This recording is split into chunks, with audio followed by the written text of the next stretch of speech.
Chobe, that means alligators are sneaky. Okay? If I say, Hulpate chobe, oki ge iwa. Oki chobe. Is it ringing any bells? Oki chobe. Lake Oki chobe. Anybody? Oh my goodness, Kathleen! All right, so Sorry, boss. Oki chobe. What does that mean? Big lake. Oki. Who said it? Big lake, big water. Oki, water. So, oki ge'ewa means this hulpate chobe. The big alligator is at home in the water and on the land. You folks who are staring into the sun at me, turn around. Is that better?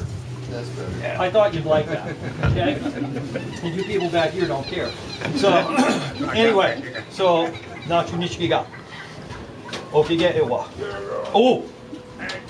You know God, did you What do you suppose that means? Eat you. Yeah, they're dangerous, right? Okay. You probably already figured that out. And then oh. Kemajajiwa. You see, hulpate chobe can make you prosperous, right? Especially if you live off the meat. You sell the hide, use the bones for tools, and well, you could make cool knives and of course sell those things.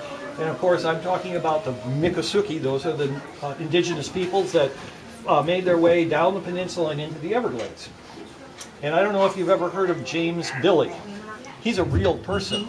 He was the chief of the Miccosukee tribe in South Florida for a long time. And he wrote the song that I'll be singing. And of course, he didn't necessarily go to formal school, but his grandfather, which was the custom, taught him what he needed to know to survive. And he learned some things, which is good. Unfortunately, not everybody learns as well as others. And this song that he wrote, I think, emphasizes that.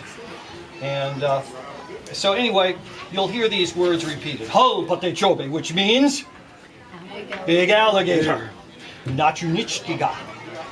That means it can make you prosperous.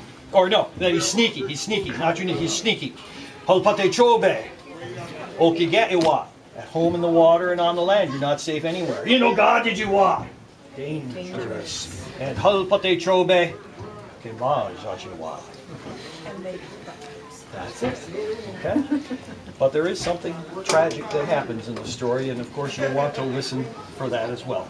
But this is James Billy's story. It goes like this. I was raised in the swamp by my old grandpa.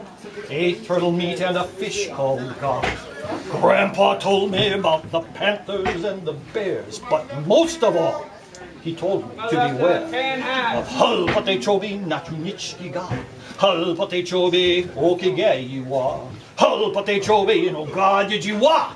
Hulpate chobe kemajajiwa. At the age of 12, I was sure of myself I could catch them gators by myself, but my dog didn't know what my grandpa said.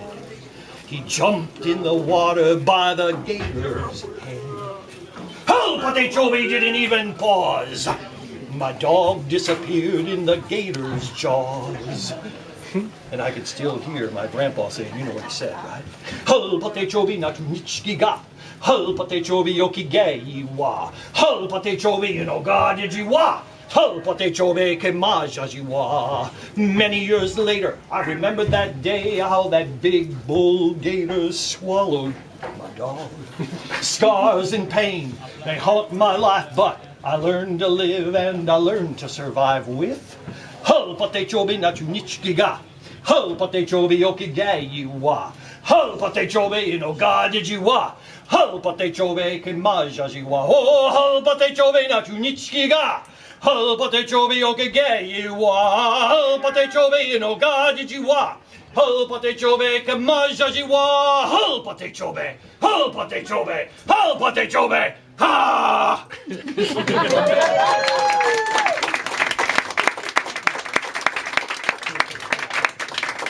So, did you hear his words, though?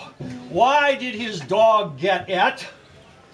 Jumped in the water. He couldn't understand the words. He couldn't understand. You see, Chief James Billy, he didn't go after the gator to kill the gator because he had his dog, because he knew the rules. If you follow the rules, right, and there are rules, if you take care of what is, and you're careful not to alter it too much, everything is fine. But you need to learn, as his song says, you need to learn to live with the world around you. What a great lesson. So, with that, Cal is going to untie the boat.